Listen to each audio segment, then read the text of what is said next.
손주 녀석이 올 시간에 맞춰 갈비찜을 냄비 한가득 안쳤습니다. 달큼한 간장 양념이 보글보글 끓어오르는 소리는 언제 들어도 마음을 푸근하게 만들어요. 창밖으로 스며드는 저녁 햇살이 평생을 쓸고 닦은 마루를 금빛으로 물들이는 것을 보니 오늘따라 먼저 간 영감이 더 보고 싶어집니다. 이 집은 단순한 벽돌 건물이 아니에요. 영감과 내가 청춘을 바쳐 팥죽담을 흘리며 한층 한층 쌓아 올린 우리 부부의 역사 그 자체였습니다.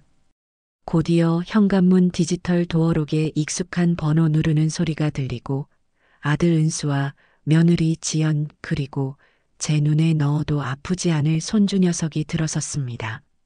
할머니, 6살 배기 손주가 제 품에 와락 안기는 것으로 시끌벅적하고 분주한 저녁이 시작되었어요. 어이구, 우리 강아지. 오늘은 어린이집에서 뭐하고 놀았어? 로봇 만들었어요. 엄청 큰 거.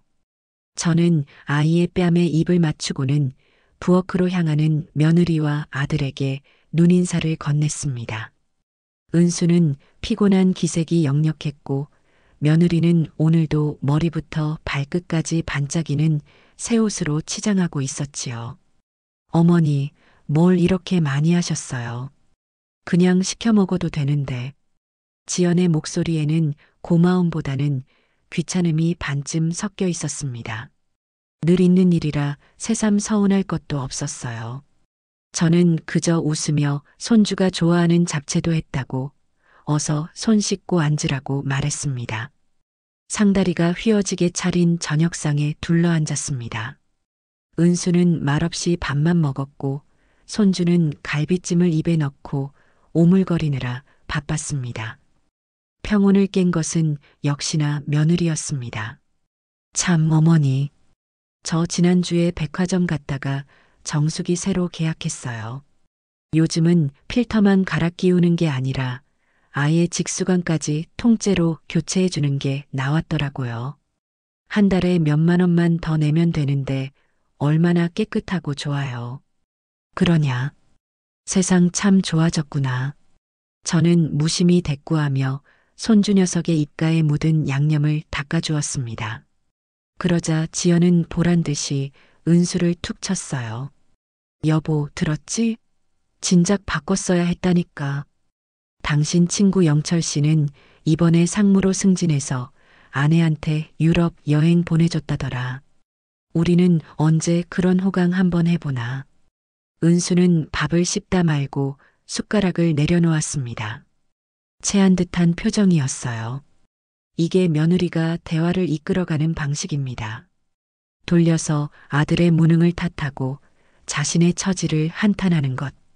저는 이 불편한 공기를 걷어내기 위해 애써 다른 화제를 꺼냈습니다. 은수야, 회사 일은 할만하고? 요즘 경기가 안 좋다는데. 네, 뭐. 그럭저럭요, 어머니. 아들의 대답은 힘이 없었습니다. 지연은 콧방귀를 뀌며 말을 받았습니다. 할만하긴요, 어머니. 맨날 제자리 걸음인데요. 이러니 돈 모아서 언제 집을 넓혀가겠어요. 강희 것도 이제 학교 갈 나이다 됐는데 학군 좋은 데로 이사 가려면 지금 집으로는 어림도 없다고요. 그들의 대화에서 집과 돈이라는 단어를 빼면 남는 것이 있을까 싶었습니다. 제 집이 그들에게는 편안한 안식처가 아니라 언젠가 차지해야 할 목표물처럼 여겨지는 것 같아 목구멍으로 넘기는 밥이 모래알처럼 서걱거렸습니다. 어색한 식사가 끝나고 과일을 내어놓았을 때 제가 기어코 꺼내지 말았어야 할 말을 하고야 말았습니다. 며칠 전부터 계속 마음에 걸리던 문제였거든요. 얘들아, 실은 할 말이 있다. 얼마 전부터 안방 천장에서 비가 조금씩 새는구나. 사람을 불러다 물어보니 지붕 방수 공사를 새로 해야 한다더구나. 꽤 큰 공사라 목돈이 좀 들어갈 것 같아. 이 집은 30년이 넘은 2층짜리 단독주택이었습니다. 여기저기 손볼 곳이 생기는 건 당연한 일이었지요.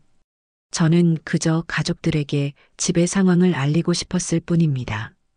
그런데 그 순간 며느리 지연의 표정이 싸늘하게 얼어붙는 것을 보았습니다. 조금 전까지 백화점 신상품 얘기를 하던 화사한 얼굴은 온데간데 없고 마치 제 돈을 떼먹기라도 한 사람을 보는 듯한 경계심 어린 눈빛이었어요. 아들 은수가 그래요? 많이세요? 사람 불러서 견적이라도 받아보지 그러셨어요 라며 걱정스러운 투로 말했습니다. 하지만 지연은 아들의 말을 가로채며 날카롭게 쏘아붙였습니다. 그 목소리는 제 평생 잊을 수 없는 비수가 되어 심장에 박혔습니다. 어머님, 어차피 연세도 있으신데 뭘 자꾸 고치세요? 네. 순간 제 귀를 의심했습니다.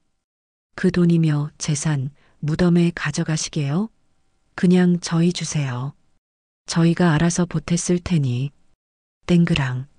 손주가 들고 있던 포크를 접시에 떨어뜨리는 소리가 거실의 정적을 갈랐습니다.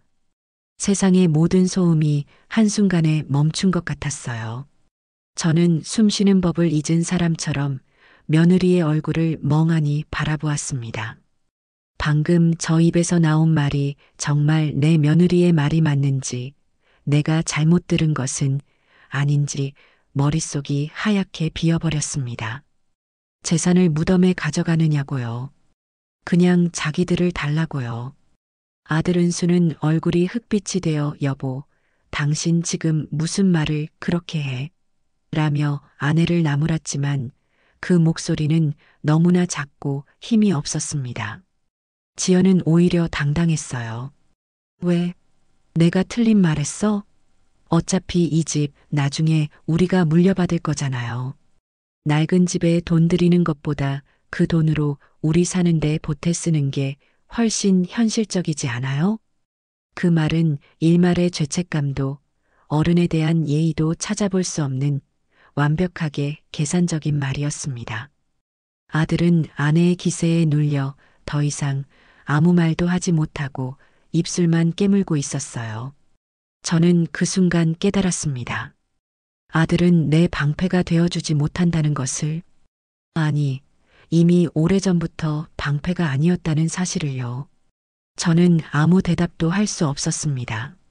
목구멍에 뜨거운 돌덩이가 걸린 것처럼 말이 나오지 않았습니다. 그저 떨리는 손으로 찻잔을 들어 올렸지만 찻잔이 찻잔 받침에 부딪히는 소리만 요란하게 울릴 뿐이었지요.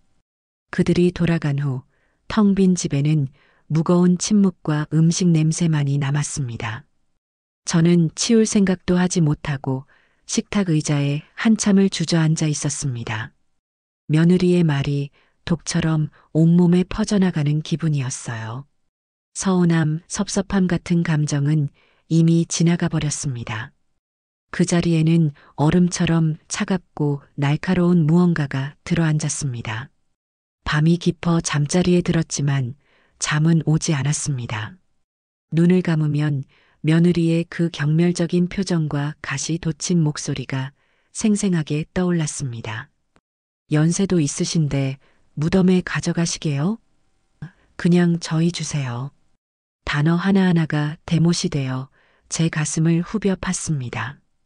저는 조용히 일어나 거실로 나왔습니다. 어둠 속에서 집안을 천천히 둘러보았어요. 벽에 걸린 낡은 흑백 결혼사진 속에서 젊은 시절의 영감이 저를 보며 환하게 웃고 있었습니다. 우리는 이 집을 사기 위해 안 해본 일이 없었어요.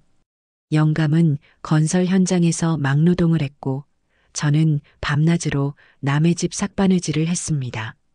그렇게 피땀으로 돈을 모아 마련한 첫 집이었고 은수를 낳아 기른 곳이며 우리 가족의 울고 웃는 모든 역사가 담긴 곳입니다. 그런데 이제 와서 저 집이, 내 평생이 그저 물려받을 재산 취급을 받고 있는 겁니다. 내가 죽기만을 기다리는 사람들에게 넘겨줘야 할 물건이 되어버린 것이지요. 한참을 서성이던 제 발걸음이 장식장 앞에 멈췄습니다. 그 안에는 영감과 함께 모았던 낡은 앨범들과 집문서가 들어있는 작은 나무 상자가 있었어요. 저는 그 상자를 꺼내 들었습니다. 손끝으로 만져지는 나무의 차가운 감촉이 오히려 제 머리를 맑게 만들어 주었습니다. 그래, 내 말이 맞다. 이 재산 무덤에 가져갈 수 없지. 그렇다면 이 재산을 어떻게 해야 할까? 저들의 말처럼 나를 연세 많은 늙은이로만 취급하며 내 처분만을 기다리는 아들 내외에게 순순히 넘겨줘야 하는 걸까? 내 인생의 마지막을 그렇게 초라하고 무력하게 끝내야만 하는 걸까? 아니요. 그럴 수는 없습니다. 절대로. 어둠 속에서 제 눈이 서늘하게 빛나기 시작했습니다. 이것은 슬픔이나 분노의 눈물이 아니었어요. 차갑고 단단한 결심의 시작이었습니다. 내 인생의 마지막 장을 내 손으로 직접 쓰기로 마음먹은 자의 조용한 다짐이었어요. 그래, 이 집 팔아야겠다. 그 생각에 이르자 지난 몇 시간 동안 저를 짓누르던 모든 감정이 거짓말처럼 사라지고 마음이 놀랍도록 고요해졌습니다. 그래요. 팔아서 그 돈으로 내 남은 인생을 살 겁니다. 누구의 눈치도 보지 않고 누구에게도 아쉬운 소리 하지 않고 오직 나, 박여사, 나 한 사람을 위해서요. 며느리 지연아, 내가 던진 그 무례한 질문이 오히려 내게 길을 알려주었구나. 너는 절대로 내 뜻대로 내 재산을 가질 수 없을 것이다. 이 집은, 내 인생은 아직 끝나지 않았으니까요. 그날 밤 저는 비로소 깊은 잠에 들 수 있었습니다. 제 인생의 새로운 막을 올릴 준비를 시작해야 했으니까요. 다음 날 아침 알람 소리 없이도 새벽같이 눈이 떠졌습니다. 밤새 뒤척였지만 정신은 오히려 쇠를 달군 듯 맑았습니다.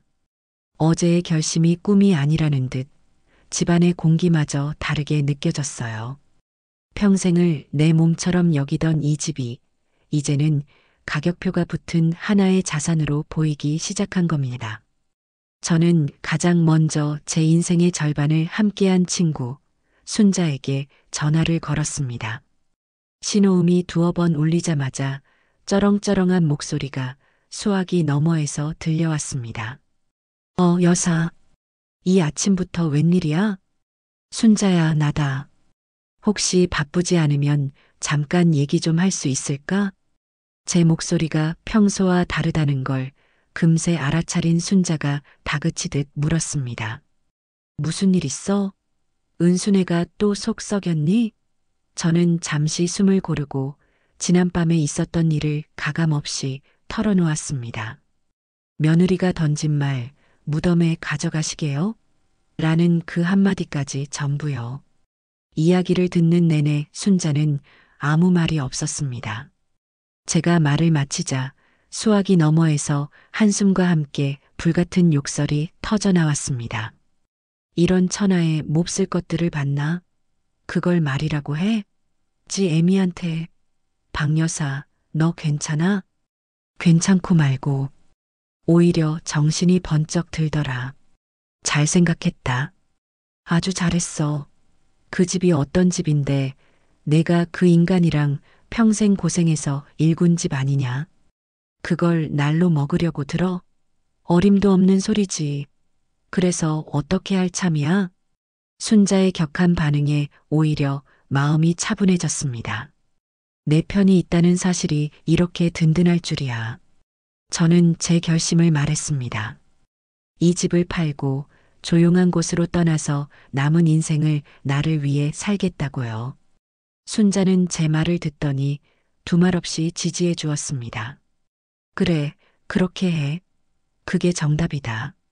자식 새끼 다 키워놨으면 이제 내 인생 살아야지. 언제까지 자식 눈치만 보고 살래? 필요한 거 있으면 언제든 말하고.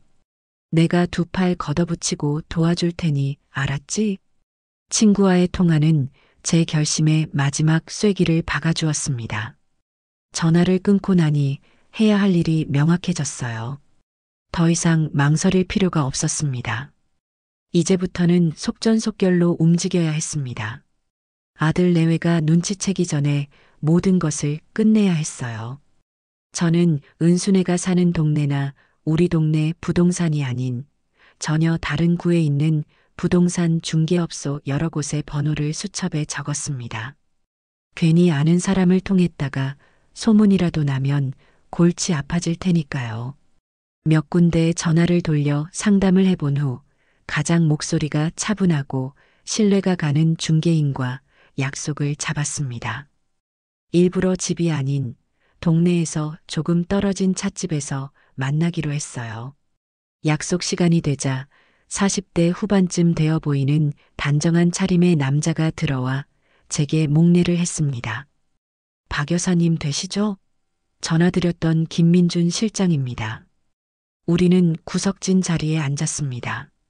저는 서두르지 않고 차를 한 모금 마신 뒤 입을 열었습니다. 실장님, 제가 가진 집을 팔려고 합니다.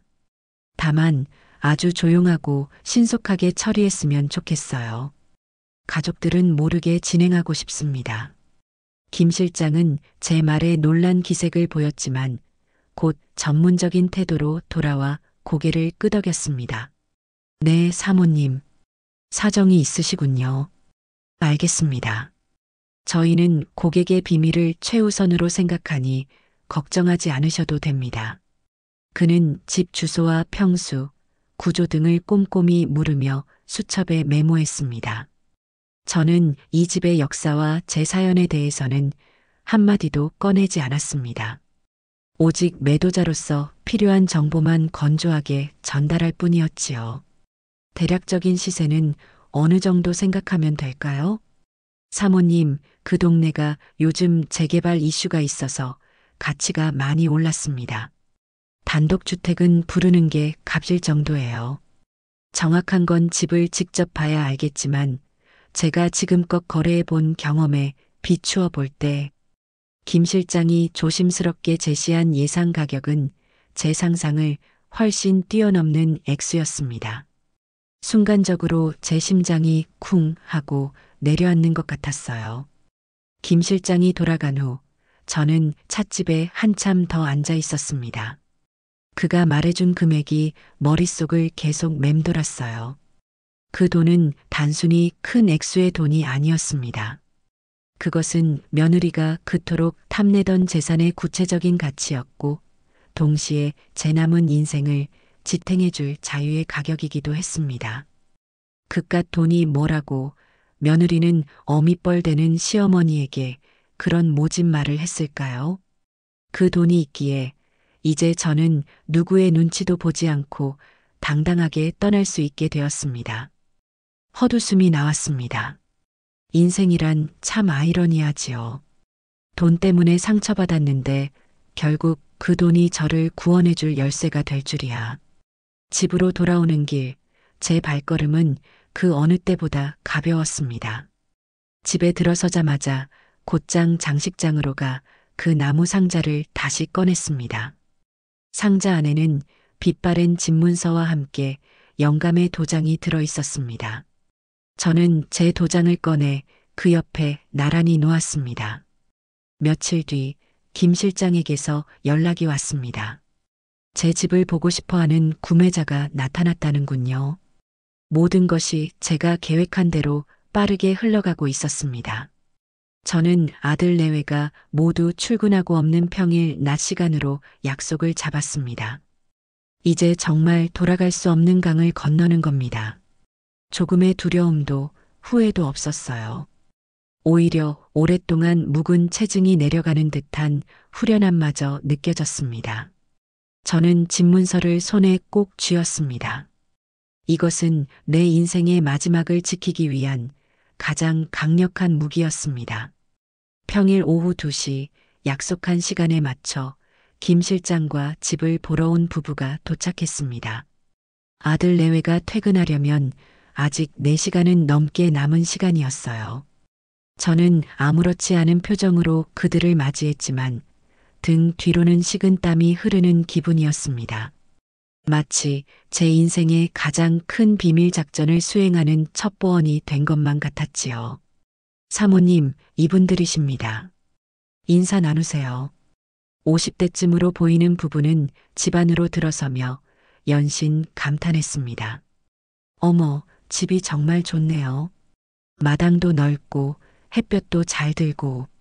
아내는 구석구석을 꼼꼼히 살폈고 남편은 골조나 벽의 상태를 유심히 보는 듯 했습니다.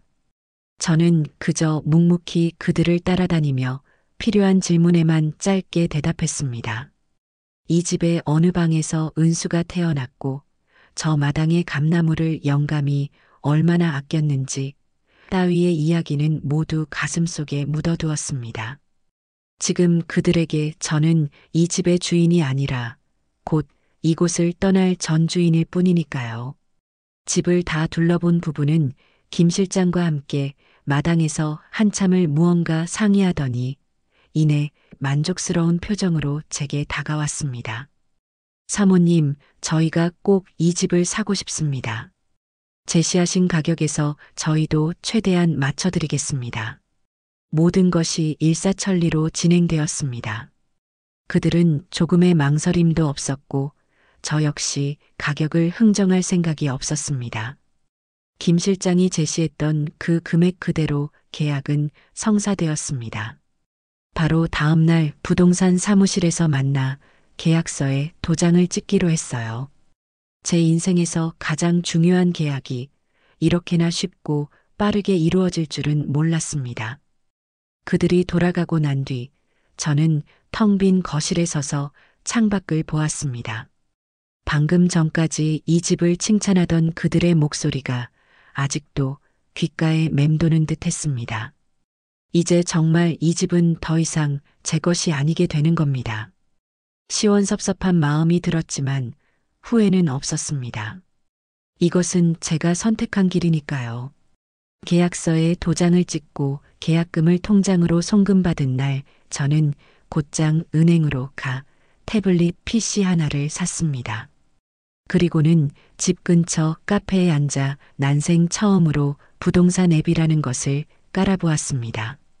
젊은 사람들이 하는 것은 무엇이든 배워두면 언젠가 쓸모가 있다는 영감의 말이 떠올랐거든요. 처음에는 복잡해 보였지만 몇 번 만져보니 금세 익숙해졌습니다. 저는 망설임 없이 지역을 강원도 강릉시로 설정했습니다. 복잡한 서울을 떠나 조용한 바닷가에서 살고 싶다는 생각은 아주 오래전부터 막연히 해왔던 꿈이었어요. 영감이 살아있을 때 나중에 은퇴하면 강릉에 작은 집을 얻어 낚시나 하며 살자고 입버릇처럼 말했었지요. 이제라도 그 꿈을 혼자서 이뤄야겠다고 생각했습니다. 수많은 매물들 속에서 유독 제 눈길을 사로잡는 곳이 하나 있었습니다. 지은 지 1년도 채 되지 않은 신축 오피스텔이었어요. 크기는 작았지만 통유리창 너머로 푸른 바다가 한눈에 들어오는 사진이 제 마음을 흔들었습니다. 혼자 살기에는 더할 나위 없이 좋아 보였어요. 낡고 삐걱거리는 2층 집이 아니라 모든 것이 반짝이는 새 것으로 채워진 작고 현대적인 공간.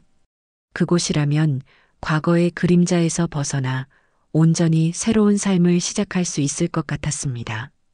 저는 화면 속 바다 사진을 한참 동안 들여다보았습니다. 그리고는 그 오피스텔을 중개하는 부동산에 바로 전화를 걸었습니다. 며칠 뒤 KTX를 타고 직접 강릉으로 내려가 그 집을 보기로 약속을 잡았습니다.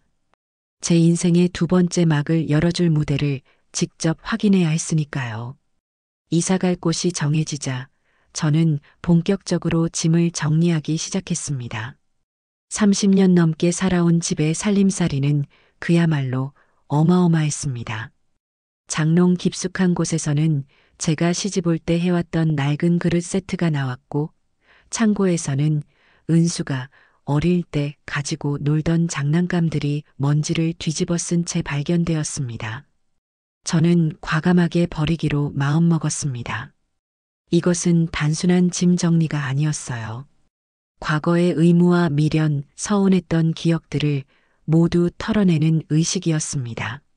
사용하지 않는 가구들에는 모두 폐기물 스티커를 붙였고 10년 동안 한 번도 입지 않은 옷들은 전부 헌 옷수거함에 넣었습니다. 물건을 하나씩 버릴 때마다 마음이 이상하게 가벼워졌습니다.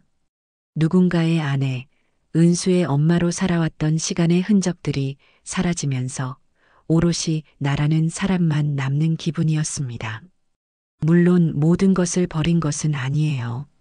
장식장 가장 좋은 자리에 있던 영감의 사진과 그가 마지막 생일에 제게 선물했던 낡은 목도리, 그리고 은수가 처음으로 제게 써주었던 삐뚤빼뚤한 글씨의 편지 같은 것들은 작은 상자에 소중히 담았습니다. 며칠에 걸쳐 집안이 횡해질 정도로 짐을 정리하고 나니 곧 아들 내외에게 이 사실을 알려야 할 시간이 다가오고 있다는 것이 실감났습니다. 과연 그들은 어떤 반응을 보일까요? 폭풍이 몰아치기 전에 고요함처럼 집안에는 긴장감이 감돌기 시작했습니다. 하지만 저는 두렵지 않았습니다. 이미 저는 돌아갈 수 없는 강을 건넜고 제 앞에는 새로운 바다가 펼쳐져 있었으니까요. 주말 오후 벨소리와 함께 아들 내외가 들이닥쳤습니다. 손주 녀석의 손을 잡고 들어선 며느리는 휑한 거실을 보더니 미간을 찌푸렸습니다. 어머니, 집이 왜 이래요? 도둑이라도 들었어요? 빈정거림이 가득한 말투였습니다. 거실 한가운데를 차지하고 있던 낡은 소파와 장식장이 사라지고 벽에 걸려있던 액자들이 모두 내려져 있었으니 그럴 만도 했지요. 저는 태연하게 대답했습니다. 아니다. 오래된 가구들 좀 버리고 대청소 중이다. 집이 훨씬 넓어 보이고 좋구나. 버리시다니요? 그걸 다요? 아니, 버릴 거면 저희한테 물어보고 버리셔야죠. 쓸만한 게 있었을지도 모르잖아요. 지연은 마치 자기 물건을 허락 없이 내다버린 사람처럼 소리를 높였습니다. 그 쓸만한 것이라는 게 결국 돈이 될 만한 것이었겠지요. 저는 더 이상 대꾸할 가치를 느끼지 못하고 부엌으로 향했습니다. 곧 저녁 차릴 테니 손 쉬어.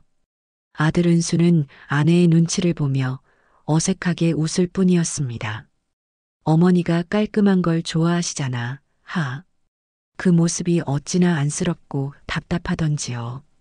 그들은 제가 벌이고 있는 이 거대한 계획에 대해 전혀 눈치채지 못하고 있었습니다. 그날 저녁 식사는 제가 이 집에서 차리는 마지막 만찬이었습니다. 식탁에 앉아있는 아들 내외의 얼굴을 보며 만감이 교차했습니다. 저 핏덩이를 낳아 기르며 온 세상을 다 가진 듯 행복했던 날들, 며느리를 처음 가족으로 맞이하며 이제 외롭지 않겠다고 안도했던 순간들이 주마등처럼 스쳐 지나갔습니다. 하지만 이제 그 모든 것은 과거일 뿐입니다. 어머니, 근데 이사는 언제 하세요? 집이 이렇게 휑해서야 어디 손님이라도 오면 어떡해요? 지연이 음식을 씹으며 물었습니다. 제가 대청소를 한다는 말을 이사를 위한 정리로 제멋대로 해석한 모양입니다. 아마도 이 집을 팔고 자신들과 합가하거나 아니면 작은 아파트로 옮겨가 남은 차액을 자신들에게 줄 것이라 기대하고 있는 것이겠지요. 그 뻔한 속내에 실소마저 터져나왔습니다. 글쎄다. 곧 하게 되겠지. 저는 의미심장한 미소를 지으며 대답했습니다. 그날따라 제가 차린 음식이 유독 맛있었는지 아들 내외는 2그릇씩 밥을 비웠습니다.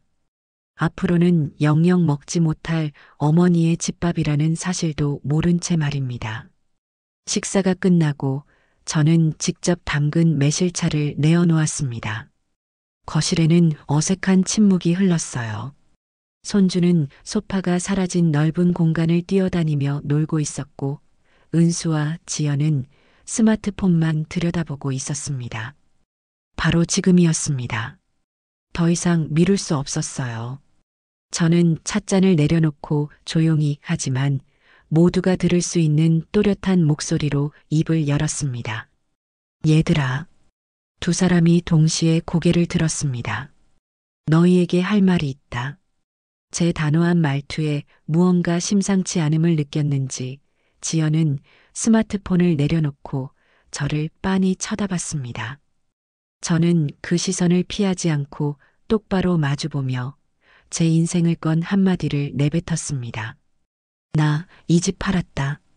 순간 거실의 모든 소음이 멎었습니다.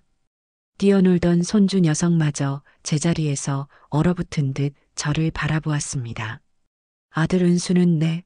어머니, 그게 무슨 이라며 말을 더듬었고 며느리 지연의 얼굴은 점차 경악으로 물들어갔습니다. 마치 세상에서 가장 이해할 수 없는 말을 들었다는 듯한 표정이었어요. 저는 말을 이었습니다. 계약은 이미 다 끝났고 잔금까지 모두 받았다. 다음 주 월요일에 이사 가기로 했어. 이 이사요? 어딜 가시는데요? 저희랑 합치시려고요? 아니, 저희랑 상의도 없이. 지연이 더듬거리며 물었습니다. 그 머릿속은 온통 자신들의 이익에 대한 계산으로 복잡하게 돌아가고 있을 겁니다. 저는 그 마지막 희망의 끝마저 잘라버리기로 했습니다. 아니, 너희랑은 상관없다. 나 혼자 멀리 떠날 거야. 그제야 지연은 상황 파악이 된 모양입니다. 그녀의 얼굴이 하얗게 질리더니 이내 분노로 시뻘겋게 달아올랐습니다. 네, 어머니, 지금 제정신이세요? 누구 마음대로요. 누구 마음대로 이 집을 팔아요. 드디어 폭풍이 시작되고 있었습니다. 며느리 지연의 고함 소리가 거실을 쩌렁쩌렁하게 울렸습니다. 6살 배기 손주가 겁을 먹고 제 할머니의 치맛자락 뒤로 숨었습니다. 이 집이 어머님 혼자 집이에요? 아버님이랑 같이 일군 거고 당연히 하나뿐인 아들인 저희한테 물려줘야 할 재산이잖아요. 그걸 저희랑 상의 한마디 없이 팔아버리는 게 말이 돼요? 그녀는 저희 재산이라는 말에 아주 강하게 힘을 주어 말했습니다. 마치 제가 자신들의 금고에 손을 댄 도둑이라도 되는 것처럼요. 그 뻔뻔하고 당당한 태도에 기가 막혀 말이 나오지 않았습니다. 아들 은수는 옆에서 어쩔 줄 몰라 하며 여보, 일단 진정해. 어머니, 대체 이게 어떻게 된 일이에요? 네. 차근차근 설명을 좀 해주세요라며 중재하려 애썼습니다. 하지만 저는 더 이상 그들에게 차근차근 설명해 줄 이유가 없었습니다. 저는 싸늘하게 식은 찻잔을 들어 한 모금 마신 뒤 조용히 입을 열었습니다. 제 목소리는 놀랍도록 차분하고 흔들림이 없었어요. 설명이 더 필요하니? 저는 며느리의 눈을 똑바로 쳐다보았습니다. 며칠 전에 내가 나한테 직접 말하지 않았니? 이 재산 무덤에 가져갈 거냐고. 그냥 너희를 달라고 말이야. 제 말에 지연의 얼굴이 순간 굳어졌습니다. 자기가 뱉은 말이 있으니 차마 부정은 하지 못하는 모양입니다. 그래서 내 말대로 하기로 했다. 이 집은 내 무덤까지 가져갈 수 없는 재산이지. 그래서 너희에게 그냥 물려주기 전에 살아있는 내가 먼저 좀 쓰기로 했다. 내 집이고 내 돈이고 무엇보다 내 인생이잖니. 제 차가운 응수에 며느리는 잠시 말을 잃었습니다. 하지만 그것도 잠시 그녀는 더욱 길길이 날뛰기 시작했습니다. 이번에는 교묘하게 저를 이기적인 노인으로 아들의 앞길을 막는 악독한 시어머니로 몰아가기 시작했어요. 어머니, 어떻게 저희한테 이럴 수 있으세요? 저희가 그동안 어머님한테 얼마나 잘해드렸는데, 저희가 어머님 외아들이고 유일한 가족인데 어떻게 저희 앞날은 생각도 안 하시고 어머니 혼자 살겠다고 재산을 다 처분하세요. 이게 자식된 도리를 다한 저희한테 할 짓이냐고요. 잘해드렸다는 말에 헛웃음이 터져 나왔습니다. 명절이나 생일에 고가의 선물 세트 하나 보내는 것을 잘하는 것이라고 생각하는 모양입니다. 평소에는 전화 한 통 없다가 돈이 필요할 때만 살갑게 구는 것을 자식된 도리라고 착각하는 것이겠지요. 내 아들 앞날은 내가 누구보다 더 걱정하지. 하지만 그 앞날에 내가 말하는 재산이 꼭 있어야만 하는 건 아니라고 본다. 내 아들은 자기 힘으로 충분히 가정을 꾸려나갈 수 있는 능력 있는 아이야. 안 그러니, 은수야? 저는 아들을 바라보며 물었습니다. 은수는 아내와 저 사이에서 어쩔 줄 몰라 하며 고개만 푹 숙이고 있었습니다. 그 침묵이 저에게는 가장 아픈 비수였습니다. 아들은 끝내 제 편이 되어주지 못했습니다. 그리고 너, 언제부터 나를 그렇게 위했다고 그런 말을 하니?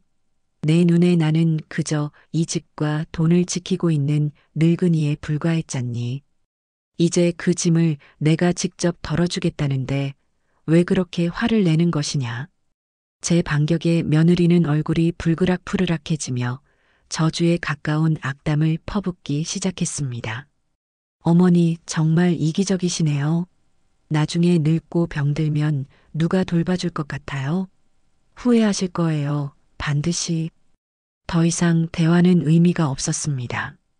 저는 자리에서 일어났습니다. 후회는 내가 아니라 너희가 하게 될지도 모르지. 아무튼 결정은 변하지 않는다. 나는 다음 주 월요일에 강릉으로 떠날 거다. 강릉이라는 구체적인 지명이 나오자 이것이 저의 단순한 협박이나 엄포가 아님을 깨달았는지 아들 내외의 얼굴이 하얗게 질렸습니다. 은수가 다급하게 제 팔을 붙잡았습니다. 어머니, 제발이요. 강릉은 너무 멀어요. 왜 하필 제발 다시 생각해 주세요. 이미 끝난 일이다.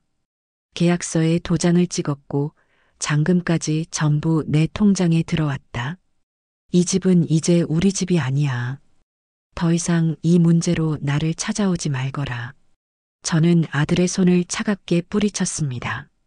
제 단호한 태도에 모든 것이 끝났음을 직감했는지 며느리는 두고 봐요. 저희가 이대로 가만히 있을 줄 알아요? 라는 마지막 말을 남기고는 아이의 손을 거칠게 잡아 끌고 현관으로 향했습니다. 문이 쾅 하고 닫히는 소리가 텅 빈 집을 울렸습니다. 아들 은수는 망연자실한 표정으로 그 자리에 서 있다가 저를 한번 원망스럽게 쳐다보고는 아내의 뒤를 따라 힘없이 집을 나섰습니다.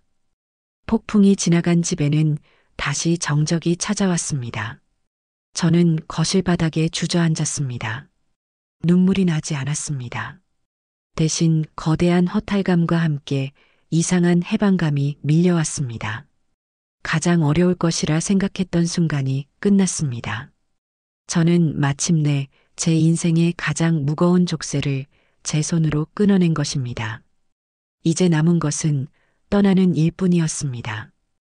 그날 새벽은 유난히 공기가 차게 느껴졌습니다. 동이 트려면 아직 멀었지만 저는 이미 몇 시간째 뜬 눈으로 밤을 지새운 뒤였습니다.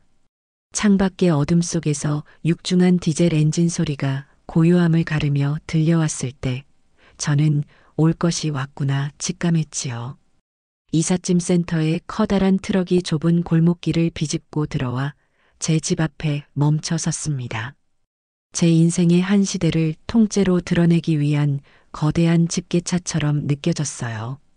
잠시 후 약속이라도 한 듯 아들 은수가 헬쑥한 얼굴로 나타났습니다. 며칠 사이 겪었을 마음고생이 그늘이 되어 얼굴에 짙게 드리워져 있었습니다. 며느리 지연의 모습은 보이지 않았습니다. 예상했던 일이라 놀랍지도 서운하지도 않았어요.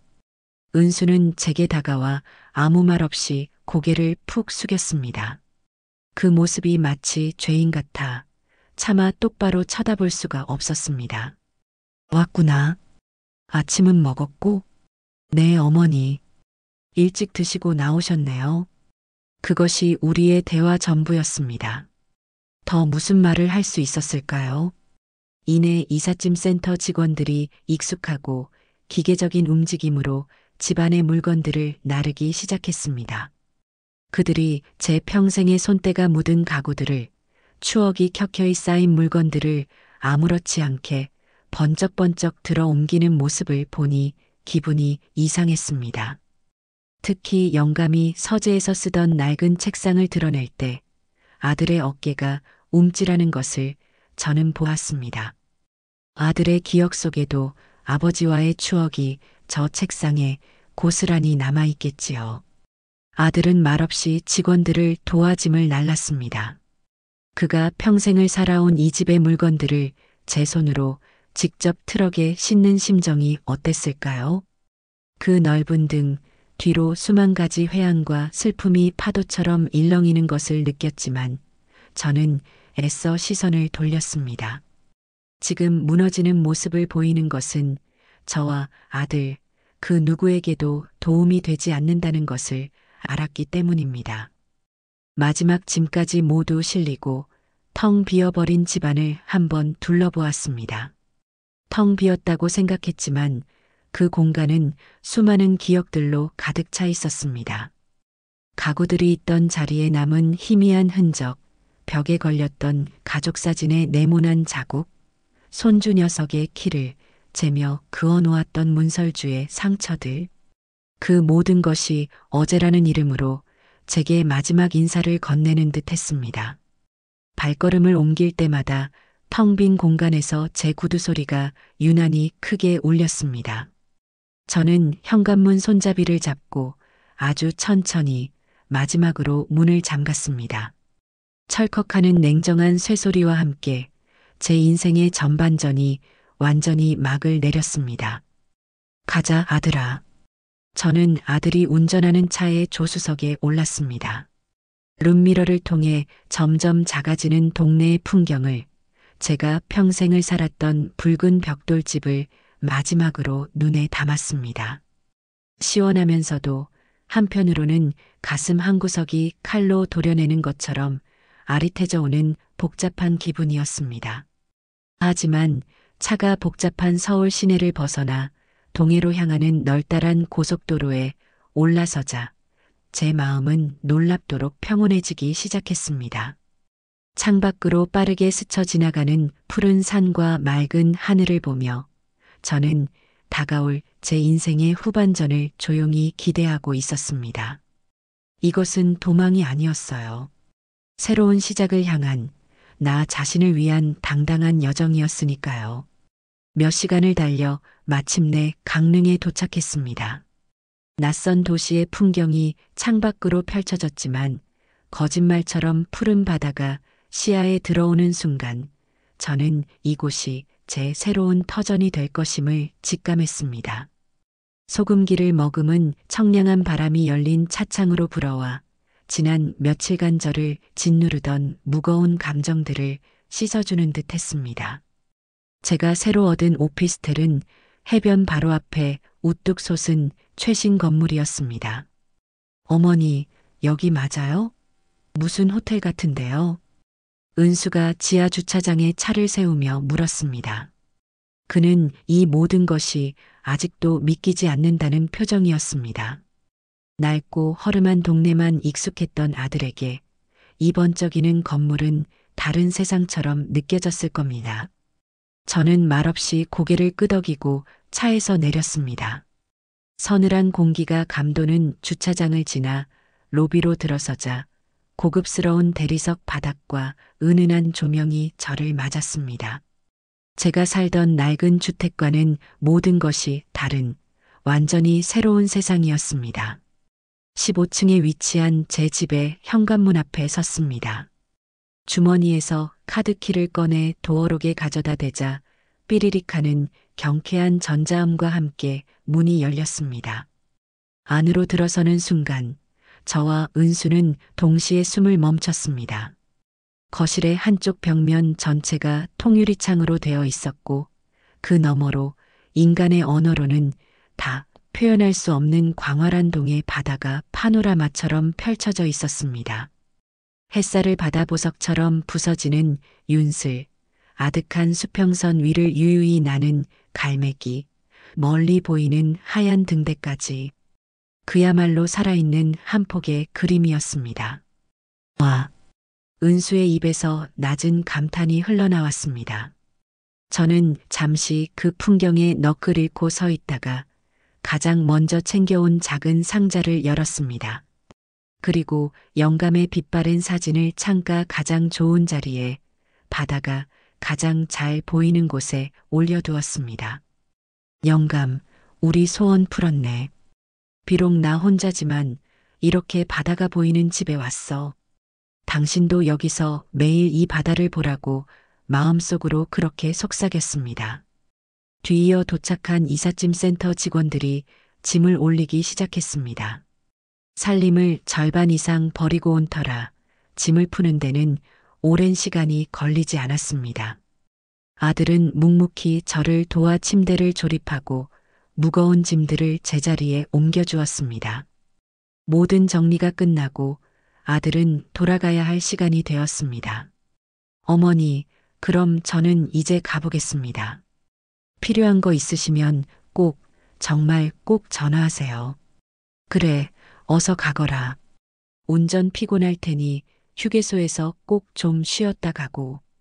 현관 앞에서 아들은 잠시 망설이더니 제 손을 덥석 잡았습니다. 그 손이 미세하게 떨리고 있었습니다. 그리고는 아주 작은 목소리로 거의 속삭이듯 말했습니다. 죄송해요, 어머니. 정말 죄송합니다. 그 한마디를 남기고 아들은 황급히 돌아섰습니다. 저는 더 이상 아들을 붙잡지 않았습니다. 이제부터 아들도 저도 각자의 자리에서 각자의 삶을 살아내야 했습니다. 아들이 떠나고 저는 오롯이 혼자가 되었습니다. 집안은 너무나 조용해서 창밖에서 들려오는 싸아하는 파도 소리가 더욱 선명하게 들릴 정도였어요. 저는 짐을 풀다 말고 가벼운 외투 하나를 걸치고 밖으로 나갔습니다. 오피스텔 바로 앞은 경포 해변으로 이어지는 소나무 산책로였습니다. 저는 난생 처음 와보는 그 길을 따라 천천히 걸었습니다. 운동화를 신고 밟는 부드러운 모래의 감촉, 코끝을 스치는 짭조름한 바다 내음, 피부에 와닿는 시원한 바람. 제 몸의 모든 감각이 깨어나는 기분이었습니다. 수십 년 동안 누군가의 밥을 차리고 집안을 돌보고 자식을 걱정하며 살아왔던 제 삶에 이런 순수한 여유가 있었나 싶었습니다. 해변을 따라 걷다가 근처의 작은 어시장으로 발길을 옮겼습니다. 오징어 사려, 싱싱한 가자미요. 좌판 위에서 어부들이 외치는 소리, 비릿하지만 활기 넘치는 냄새, 손님을 부르는 상인들의 생기 넘치는 얼굴. 그 모든 것이 낯설지만 정겹게 느껴졌습니다. 저는 그 중에서 가장 살이 통통하게 오른 오징어 2마리와 조개 몇 개를 샀습니다. 누구를 먹이기 위해서가 아니라 오직 오늘 저녁 나를 위해 요리할 재료였습니다. 집으로 돌아와 창문을 활짝 열고 파도 소리를 배경음악 삼아 저녁을 준비했습니다. 사온 오징어를 데쳐서 새콤달콤한 초장에 찍어 먹고 조개로는 맑은 탕을 끓였습니다. 별다른 반찬도 없었지만 제 인생에서 먹었던 그 어떤 진수성찬보다도 맛있게 느껴졌습니다. 식사를 마친 후 저는 와인잔에 매실주를 한 잔 따라 창가 의자에 앉았습니다. 해가 수평선 너머로 넘어가며 하늘과 바다를 온통 붉고 보랏빛으로 물들이고 있었습니다. 그 장엄하고 아름다운 풍경을 바라보며 저는 제 인생의 새로운 장이 마침내 시작되었음을 실감했습니다. 어깨를 짓누르던 모든 무거운 짐들을 내려놓은 듯 마음이 날아갈 듯이 가벼웠습니다. 이것은 진정한 해방이었습니다. 강릉에서의 새로운 삶은 조용하지만 속이 꽉 찬 조개처럼 충만하게 흘러갔습니다. 서울의 낡은 집에서 살 때는 아침에 눈을 뜨면 오늘 반찬은 뭘 하나, 세탁기는 언제 돌리나 하는 의무감부터 떠올랐습니다. 하지만 이곳에서는 오늘 뭘 해볼까? 하는 순수한 설렘으로 하루를 시작하게 되었어요. 저는 더 이상 누군가의 필요에 의해 움직이는 사람이 아니었습니다. 새로운 환경에 어느 정도 익숙해졌지만 혼자 있는 시간이 길어지자 문득 이대로 방 안에만 틀어박혀 늙어가는 것은 아닐까 하는 두려움이 들었습니다. 그래서 큰 결심을 하고 집을 나섰습니다. 목적지는 동네 노인복지관이었습니다. 평생 남 앞에 나서거나 새로운 모임에 나가는 것을 어색해했던 저로서는 꽤 큰 용기가 필요한 일이었지요. 복지관 로비에 들어서자 비슷한 연배의 어르신들이 삼삼오오 모여 웃고 떠드는 모습이 보였습니다. 그 활기찬 분위기에 압도되어 저는 한동안 로비 기둥 뒤에 서서 망설이기만 했습니다. 내가 저분들하고 어울릴 수 있을까? 괜히 왔나 보다 발길을 돌리려던 순간 스스로에게 되물었습니다. 박 여사, 여기까지 와서 다시 예전처럼 혼자가 될 셈이야? 저는 스스로를 다그치며 상담실 문을 두드렸습니다. 친절한 사회복지사의 안내를 받아 여러 프로그램을 소개받았습니다. 건강체조, 노래교실, 서예반, 스마트폰 활용 교육까지 생각보다 훨씬 다양하고 재미있어 보이는 활동들이 많았습니다. 저는 잠시 고민하다가 서예반과 라인댄스 초급반, 그리고 스마트폰 활용 교육을 신청했습니다. 붓을 잡아본 지 수십 년이 지났지만 다시 한번 차분히 글씨를 써보고 싶었고 경쾌한 음악에 맞춰 몸을 흔들면 기분 전환에 좋을 것 같았어요. 스마트폰은 손주와 영상 통화라도 하려면 꼭 배워야 할 필수 기술이었고요. 첫 수업날 쭈뼛거리며 강의실 구석에 앉아있는 제게 먼저 말을 걸어준 사람이 있었습니다. 저보다 나이가 대여섯은 많아 보이는 분이었는데 화사한 노란색 스웨터에 웃는 얼굴이 참 고운 분이셨어요. 새로 오셨나 봐요? 얼굴이 낯이 익지 않아서. 나는 김영이라고 해요. 서울서 아들 따라 이사 온 지 한 3년 됐네. 잘 지내봐요, 우리. 영희 언니라고 부르게 된 그분 덕분에 저는 복지관 생활에 금세 적응할 수 있었습니다. 라인 댄스를 출 때는 뻣뻣한 몸 때문에 박자를 놓치고 삐걱거리기 일쑤였지만 영희 언니는 나도 처음엔 목각인형인 줄 알았다며 제 등을 두드려주며 웃었습니다. 다들 웃으며 서로의 동작을 고쳐주었고 땀을 흘리고 나면 다 같이 저렴한 자판기 커피를 마시며 수다를 떨었습니다. 서예 시간에는 벼루에 먹을 갈며 어지러운 마음을 가다듬었고 스마트폰 시간에는 젊은 강사님의 설명을 하나라도 놓칠세라 안경을 고쳤으며 열심히 메모했습니다. 그렇게 새로운 사람들을 만나고 새로운 것을 배우는 하루하루가 쌓여가면서 제 얼굴에는 저도 모르는 사이에 웃음이 많아졌습니다. 일주일에 한두 번 정해진 시간처럼 아들에게서 전화가 걸려왔습니다. 스마트폰 화면에 내 아들은 수라고 뜨면 제 마음은 잠시 복잡한 상념에 잠기곤 했습니다. 어머니, 잘 지내세요? 별일 없으시고요? 수화기 너머로 들려오는 아들의 목소리에는 항상 지워지지 않는 죄책감과 조심스러운 걱정이 뒤섞여 있었습니다. 저는 그런 아들의 마음을 알면서도 일부러 더 밝고 명랑한 목소리로 대답하는 법을 터득했습니다. 그럼 엄마야 아주 잘 지내지. 오늘은 복지관에서 라인 댄스 배우다 왔는데 아주 그냥 신나서 혼났네. 땀 빼고 먹는 밥이 얼마나 꿀맛인지 몰라. 넌 밥은 먹었니? 네, 방금 먹었어요. 어머니 식사는 정말 잘 챙겨 드시는 거죠? 혼자 계셔서 걱정돼요. 걱정은 무슨. 시장 가서 싱싱한 생선 사다가 구워도 먹고 조려도 먹고 서울에 있을 때보다 더 잘 챙겨 먹는다. 너나 잘 챙겨 먹어. 목소리에 힘이 하나도 없네. 우리의 대화는 늘 이런 식이었습니다. 서로의 안부를 묻는 피상적인 대화만 오갈 뿐 가장 중요한 이야기는 서로 꺼내지 않았습니다. 며느리 지연의 안부는 묻지도 않았고 아들도 제게 먼저 말하지 않았습니다. 그것이 우리 모자 사이에 생긴 암묵적인 규칙이자 서로를 위한 최소한의 배려였어요. 전화를 끊고 나면 잠시 마음이 허전하고 아직도 제 품 안의 아이 같은 아들이 안쓰러웠지만 저는 결코 먼저 약해지지 않으려 애썼습니다. 제가 행복하게 잘 지내는 모습을 보여주는 것이 지금 제가 아들에게 해줄 수 있는 최선이자 가장 큰 가르침이라고 생각했습니다. 복지관 생활에 재미를 붙인 저는 어느 날 난생 처음으로 저 자신을 위한 투자를 하기로 마음먹었습니다.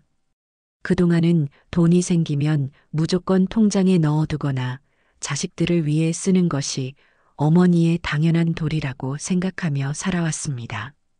하지만 이제는 달랐습니다. 이 돈은 오롯이 저 박여사를 위해 쓰라고 주어진 것이니까요. 저는 시내의 큰 문구점에 들러 가장 좋아 보이는 서예용품 세트를 골랐습니다. 부드러운 양모붓과 질 좋은 화선지, 향이 그윽한 고급 먹까지 수십만 원이 넘는 가격표에 잠시 망설였지만 이내 과감하게 지갑을 열었습니다. 이 정도 사치는 부려도 괜찮아 스스로에게 선물을 주는 기분이었습니다. 가게 주인은 제게 붓을 관리하는 법과 좋은 종이를 고르는 법까지 친절하게 설명해 주었습니다. 그리고는 곧장 휴대폰 대리점으로 향했습니다.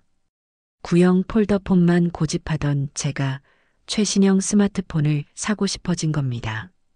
복지관에서 배운 기능들을 제대로 써먹고 싶다는 욕심이 생겼기 때문이에요. 젊은 직원은 그런 저를 신기하게 쳐다보면서도 아주 친절하고 상세하게 사용법을 알려주었습니다.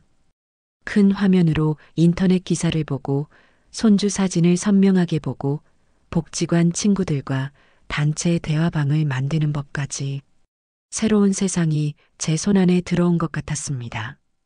그날 저녁 저는 새로 산 스마트폰으로 손주에게 영상 통화를 걸었습니다. 잠시 후 화면 가득 손주의 얼굴이 나타나자 저도 모르게 아이처럼 소리를 질렀습니다. 어이구, 우리 강아지. 할미 얼굴 잘 보여? 이게 영상 통화라는 거야. 네, 할머니. 우와, 할머니 집 뒤에 진짜 바다가 보여요. 파도 소리도 들려요. 손주는 제 뒤로 펼쳐진 창밖 풍경을 보며 신기해했습니다. 저는 휴대폰을 들고 집안 구석구석을 비춰주며 자랑했습니다. 이게 할머니 새 집이야. 우리 손주 나중에 놀러 오면 할미랑 저기 바다에서 조개도 줍고 모래성도 쌓고 놀자. 해맑게 웃는 손주의 얼굴을 보니 돈으로도 살 수 없는 행복이 이런 것이구나 싶었습니다. 며느리의 눈치를 보며 돈 한 푼 마음대로 쓰지 못했던 과거에 제가 점점 더 아득하게만 느껴졌습니다. 저는 제2의 인생을 온전히 저 자신을 위한 시간으로 정성껏 채워가고 있었습니다. 어느덧 강릉에 정착한 지 서너 달이 훌쩍 지났습니다. 제 삶은 바닷가 마을의 잔잔한 파도처럼 평화롭게 흘러갔습니다. 복지관에서 사귄 영희 언니를 비롯한 친구들과는 이제 막역한 사이가 되어 함께 맛집을 찾아다니고 해변을 산책하며 시간을 보냈습니다.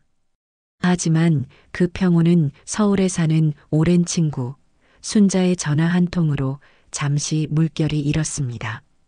박 여사, 나 순자야. 너 들었어?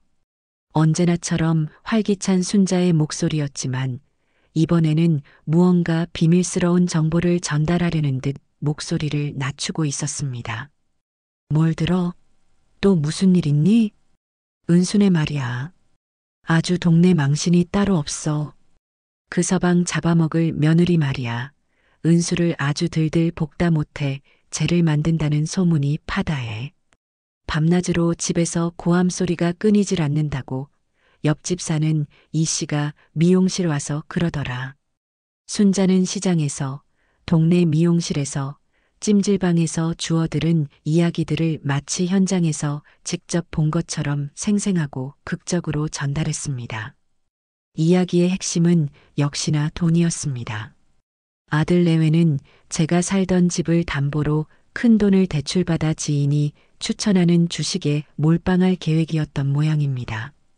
그런데 제가 집을 낼름 팔아버리는 바람에 모든 계획이 수포로 돌아갔고 그 일로 며느리가 아들을 못 잡아먹어 안달이 났다는 것이었어요.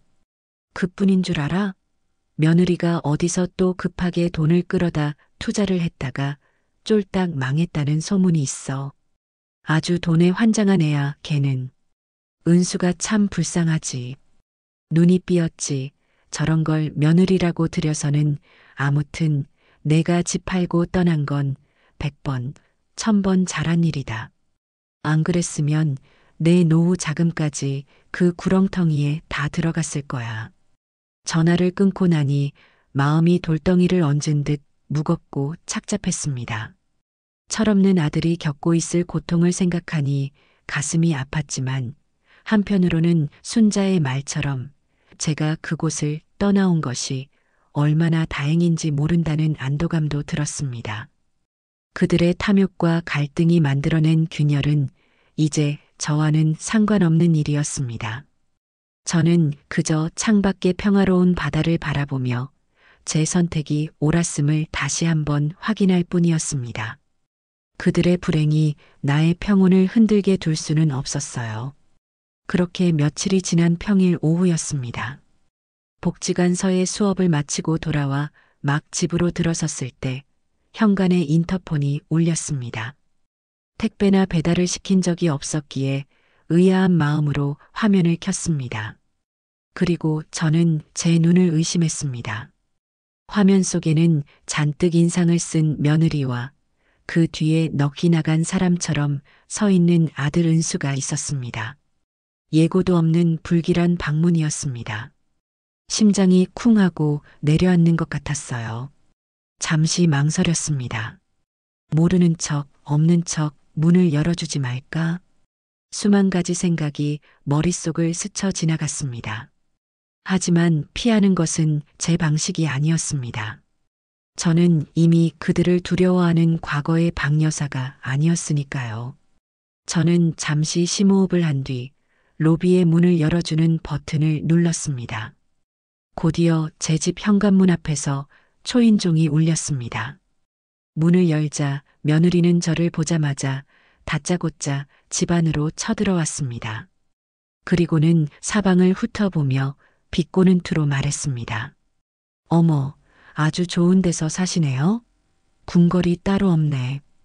아들은 빚더미에 앉아서 길거리에 나앉게 생겼는데 어머님은 이렇게 바다 보이는 데서 유유자적 팔자가 좋으세요. 그녀의 입에서는 여전히 독이 묻은 가시가 돋쳐나왔습니다. 은수는 어쩔 줄 몰라 하며 여보, 제발 여기서까지 왜 이래라며 아내를 말렸지만 그녀는 아랑곳하지 않았습니다. 여기까지 온 목적이 너무나 분명해 보였습니다. 저는 아무 말 없이 부엌으로 가 차를 준비했습니다. 그들이 무슨 말을 하든 흥분하지 않고 차분하게 대응하리라 마음먹었습니다.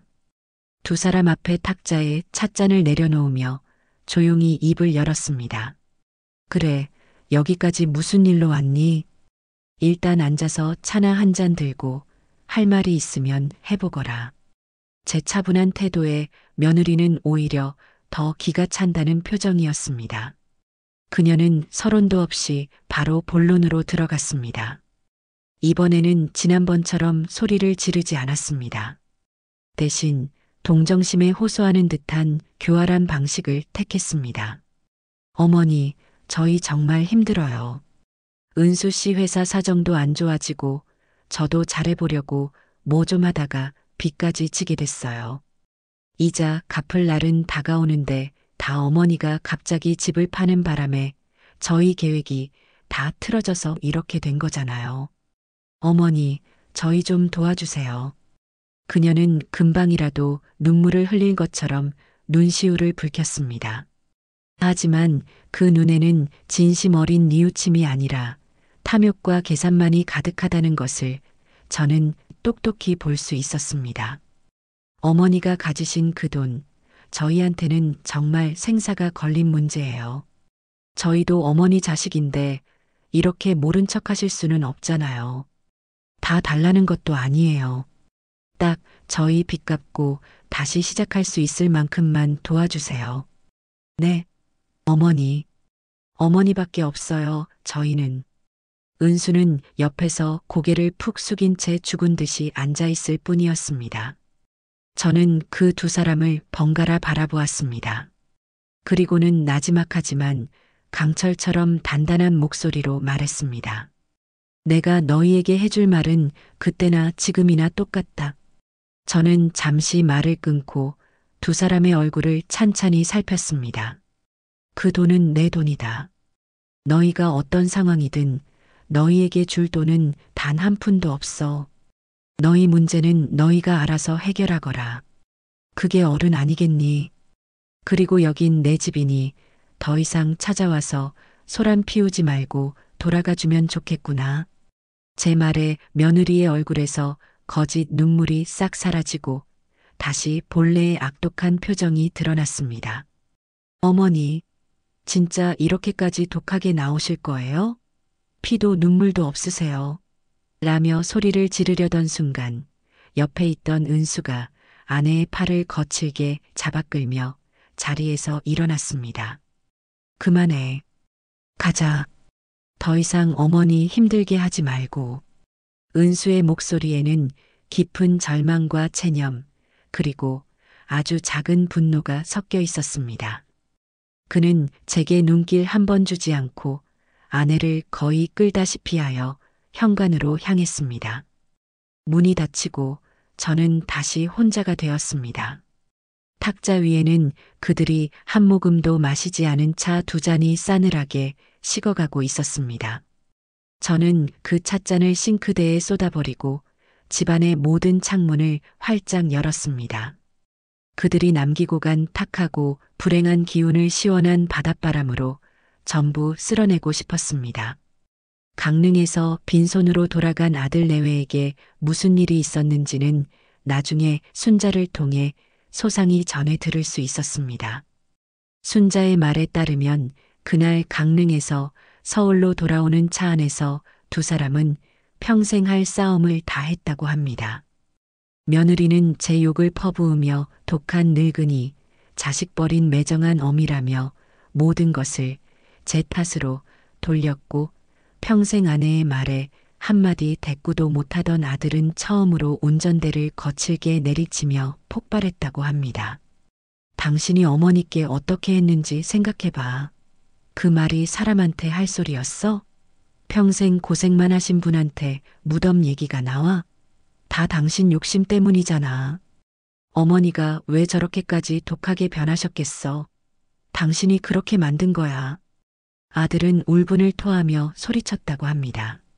자신의 어머니를 지키지 못하고 아내의 등살에 못 이겨 침묵으로 동조했던 지난날의 자신이 얼마나 한심하고 비겁했는지를 뼈저리게 깨달은 것이겠지요. 평생을 순종적으로 굴던 남편의 거센 반격에 며느리는 충격을 받았고 그들의 관계는 돌이킬 수 없을 정도로 금이 가기 시작했습니다. 그 이야기를 전해 들으며 저는 가슴이 아팠지만 한편으로는 늦게나마 아들이 이제라도 스스로의 목소리를 내기 시작했다는 사실에 작은 희망의 불씨를 보았습니다. 그런 서울의 소용돌이와는 상관없이 저의 시간은 평화롭게 흘러갔습니다. 그들이 남기고 간 불쾌한 잔상은 며칠 지나지 않아 맑은 바닷바람에 씻겨나갔습니다. 그리고 저는 제 인생의 또 다른 처음을 계획했습니다. 바로 복지관 친구들과 함께 2박 3일 제주도 여행을 떠나는 것이었습니다. 평생 제주도 한번 가보지 못했던 저에게는 젊은 시절부터 막연히 품어왔던 꿈과도 같은 일이었습니다. 저희는 푼푼히 돈을 모아 비행기 표를 끊고 인터넷으로 펜션을 예약하며 17 소녀들처럼 들떴습니다. 드디어 떠난 제주도는 소문 그대로 천국과도 같았습니다. 공항에 내리자마자 육지와는 다른 달콤하고 이국적인 공기가 저를 감쌌습니다. 눈부시게 펼쳐진 노란 유채꽃밭, 에메랄드 빛으로 반짝이는 협재 해수욕장, 구름을 허리에 두른 채 장엄하게 서 있는 한라산까지 눈을 돌리는 곳마다 한 폭의 그림이었고 그 모든 풍경이 제 눈과 마음에 가득 담겼습니다. 저는 가장 화사한 꽃무늬 원피스를 꺼내 입고 친구들과 함께 서로의 사진을 찍어주며 마음껏 웃고 떠들었습니다. 특히 기억에 남는 것은 친구들과 함께 흑돼지구이를 먹으며 막걸리를 한 잔 걸쳤던 저녁이었습니다. 영희 언니가 구성지게 뽑아내는 옛날 노래에 맞춰 다 같이 어깨를 들썩이며 춤을 추었습니다. 그 순간 저는 깨달았습니다. 한평생 누군가를 위해 희생하고 걱정하고 애태우며 살아왔던 제가 오직 저 자신만의 순수한 즐거움을 위해 이렇게 환하게 웃고 있다는 사실을요. 그 깨달음은 제게 깊은 감동과 위안을 주었습니다. 여행 마지막 날, 저는 공항에서 예쁜 유채꽃밭 풍경이 담긴 엽서 한 장을 샀습니다. 그리고는 펜션에 돌아와 창가에 앉아 정성껏 편지를 썼습니다. 수신이는 사랑하는 아들 은수에게였습니다. 며느리의 이름은 일부러 적지 않았습니다. 그것은 제가 아들에게 보내는 무언의 메시지였습니다. 사랑하는 아들 은수에게. 엄마는 지금 제주도에 와 있단다. 내가 어릴 때 텔레비전을 보며 할머니 손을 잡고 가고 싶다고 노래를 부르던 곳인데 이제야 와보는구나. 이곳은 정말 아름답다. 좋은 친구들과 함께 맛있는 것도 많이 먹고 많이 웃고 있단다. 엄마 걱정은 조금도 하지 말고 너 역시 내 자리에서 밥 잘 챙겨 먹고 꿋꿋하게 살아가길 바란다. 인생이란 때로는 무거운 짐을 내려놓아야 더 멀리 갈 수 있는 법이란다. 엄마는 아주 잘 지내고 있단다. 사랑한다, 아들아. 그리고 엽서의 남은 공간에 제가 유채꽃밭을 배경으로 세상 가장 환하게 웃고 있는 사진을 붙였습니다. 그것은 제 행복을 아들에게 보내는 명백한 증거이자 더 이상 과거의 원망과 미련에 얽매이지 않겠다는 단호한 선언과도 같은 것이었습니다. 여행에서 돌아온 며칠 뒤 아들에게서 짧은 문자 메시지 한 통이 도착했습니다. 어머니, 죄송합니다. 그 8글자에 얼마나 많은 의미가 담겨 있을지 저는 짐작하고도 남음이 있었습니다.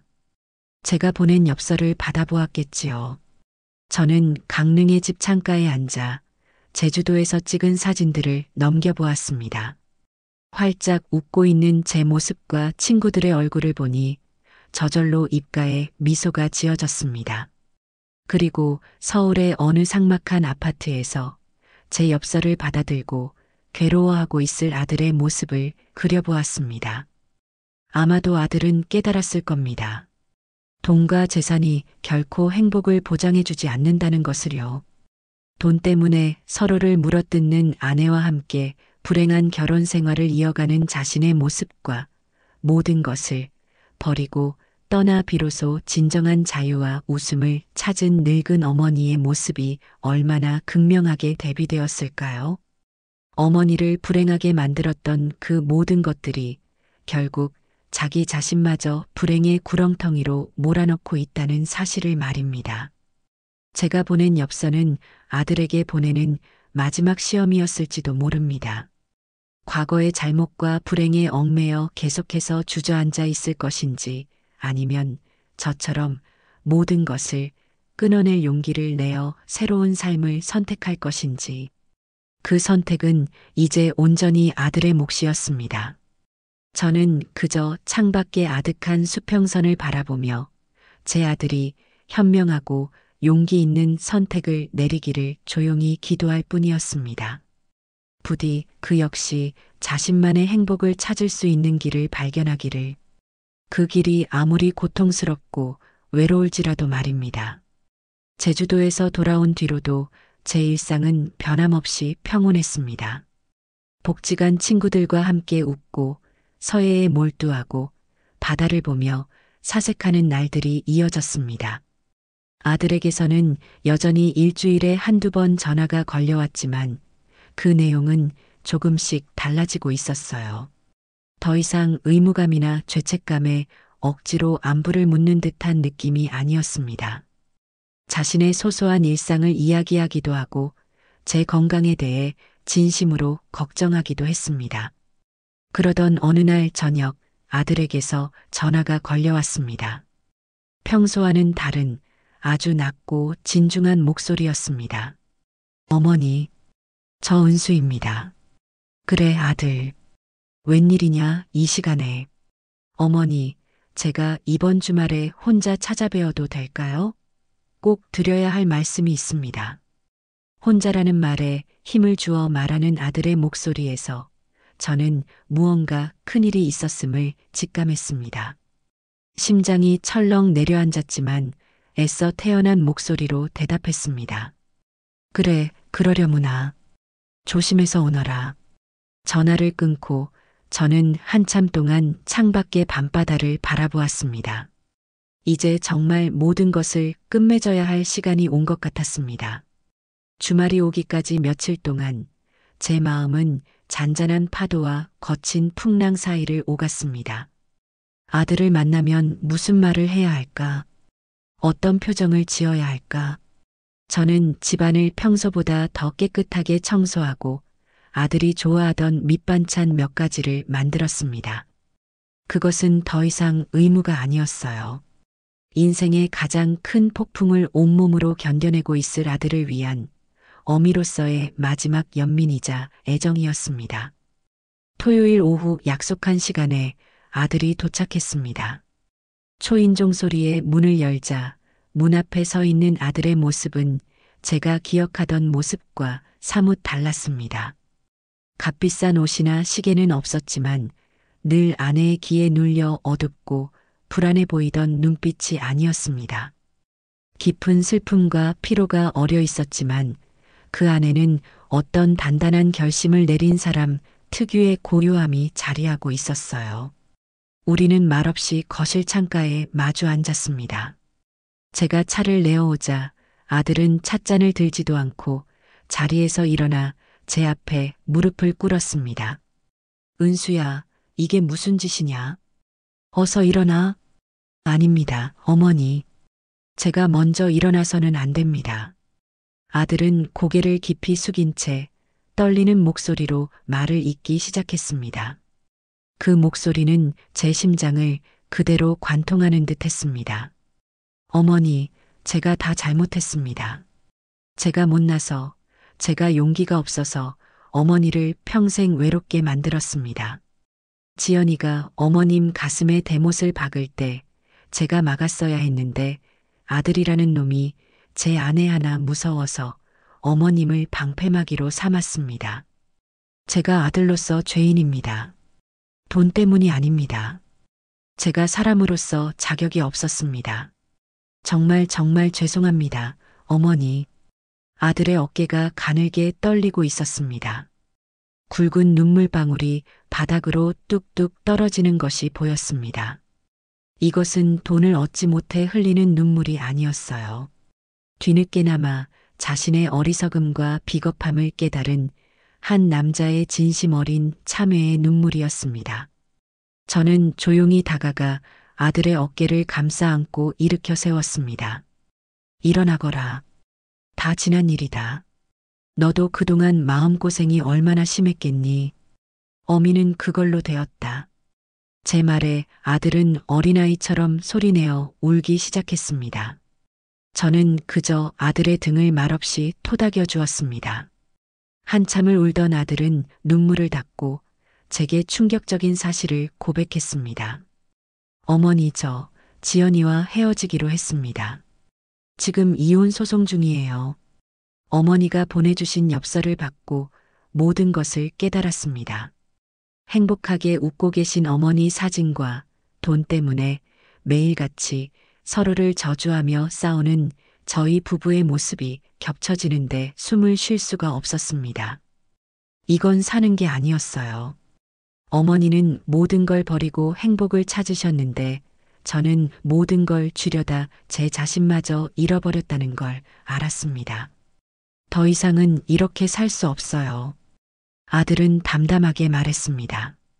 저는 그저 아들의 손을 따뜻하게 잡아줄 뿐이었습니다. 그날 오후 우리는 함께 바닷가로 나갔습니다. 언제 그랬냐는 듯 하늘은 높고 푸르렀고 바다는 평화로웠습니다. 우리는 신발을 벗고 부드러운 모래사장을 나란히 걸었습니다. 그동안 못했던 많은 이야기를 나누었습니다. 어릴 적 아버지를 따라 낚시를 갔던 이야기, 낡은 집 마당에서 뛰어놀던 이야기. 더 이상 그 이야기들은 아프거나 서글프지 않았습니다. 그저 우리 모자의 소중한 역사이자 다시 시작할 힘을 주는 추억이었습니다. 어머니, 그때는 정말 죄송했어요. 제가 왜 그랬는지 모르겠어요. 됐다. 사람은 누구나 실수를 한단다. 중요한 건 같은 실수를 반복하지 않고 다시 일어서는 용기지. 너는 지금 그걸 하고 있는 게야. 그러니 너무 자책하지 마라. 우리는 한참을 걷다가 방파제에 걸터 앉아 함께 사온 따뜻한 커피를 마셨습니다. 아들은 제게 앞으로의 계획을 이야기했습니다. 지금 사는 집을 정리하고 작은 월세방을 얻어 다시 시작할 거라고 했습니다. 손주 양육권 문제로 다툼이 있지만 아이를 위해서라도 현명하게 해결하고 싶다고 했습니다. 그의 말에는 더 이상 허황된 욕심이나 막연한 기대가 없었습니다. 오직 자기 힘으로 하루하루를 성실하게 살아내겠다는 굳은 의지만이 담겨 있었습니다. 저녁에는 제가 차린 소박한 밥상에 마주 앉았습니다. 갓 지은 밥과 아들이 좋아하는 생선구이, 그리고 몇 가지 나물이 전부였지만 아들은 세상에서 가장 맛있는 음식을 먹는 사람처럼 밥을 먹었습니다. 어머니가 해주신 밥이 얼마만인지 모르겠습니다. 정말 맛있어요. 그 모습을 보니 저도 모르게 눈시울이 뜨거워졌습니다. 재산도 큰 집도 아닌 따뜻한 밥 한 끼를 나누는 이 순간이 얼마나 소중한 것인지 우리는 너무 늦게 깨달은 것 같았습니다. 아들이 서울로 돌아갈 시간.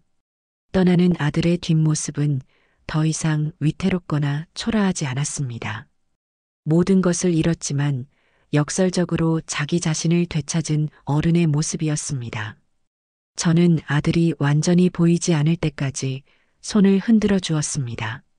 이제 제 아들은 괜찮을 겁니다. 분명히 그럴 것이라고 믿었습니다. 그 후로 계절이 두어 번 바뀌었습니다. 제 삶은 잔잔한 호수처럼 평화로웠습니다. 아침이면 창 너머로 떠오르는 일출을 보고 서예 교실에 나가 붓을 잡으며 마음을 다스립니다. 오후에는 영희 언니를 비롯한 복지관 친구들과 함께 왁자지껄 웃으며 시간을 보내고 주말이면 아들이 손주를 데리고 저를 보러 강릉으로 내려오곤 했습니다. 손주 녀석은 이제 제법 의젓해져서 바닷가에서 조개를 주우며 제게 할머니, 이거 선물이에요. 라며 수줍게 내밉니다. 아들은 그런 아이의 모습을 흐뭇하게 바라보며 예전보다 훨씬 편안하고 온화한 미소를 짓습니다. 우리는 더 이상 돈이나 재산에 대한 이야기를 하지 않습니다. 그저 오늘 날씨가 얼마나 좋은지, 새로 핀 꽃이 얼마나 예쁜지에 대해 이야기하며 함께 웃습니다. 그것만으로도 충분히 행복했습니다. 어느 날 저녁 아들과 손주가 돌아간 뒤 혼자 남아 붉게 물드는 노을을 보고 있었습니다. 문득 이 모든 것을 시작하게 했던 며느리의 그 한마디가 떠올랐습니다. 어머님, 그 재산 무덤에 가져가시게요? 이제 와 생각해 보니 그 말은 반은 맞고 반은 틀린 말이었습니다. 그래요. 집이나 땅, 통장의 숫자, 같은 재산은 무덤에 가져갈 수 없는 것이 맞습니다. 하지만 저는 이제 압니다. 무덤까지 아니, 그 너머까지 가져갈 수 있는 진짜 재산이 무엇인지를요. 그것은 바로 지금 이 순간 제가 살아내고 있는 행복한 기억들입니다. 친구들과 함께 박장대소하며 웃었던 순간, 아들과 함께 어색함을 풀고 서로를 보듬었던 바닷가의 시간, 내 손을 꼭 잡는 손주의 따뜻한 온기. 이 모든 소중한 추억들이야말로 그 누구도 빼앗아갈 수 없는 오직 나만이 가질 수 있는 영원한 재산입니다. 제가 팔았던 것은 낡은 집이 아니었습니다. 저를 올가매던 과거의 미련과 의무감, 그리고 불행했던 관계들을 팔아버린 것이지요. 그 돈으로 저는 자유와 시간을 샀고 그 시간 속에서 진짜 재산을 차곡차곡 쌓아가고 있는 겁니다. 나는 오늘도 나를 위해 주어진 이 소중한 하루를 살아갑니다. 창밖의 파도 소리를 들으며 사랑하는 사람들을 떠올리며 다가올 내일을 미소로 맞이합니다. 무덤에 가져갈 미련은 이제 제게 단 하나도 남아있지 않습니다.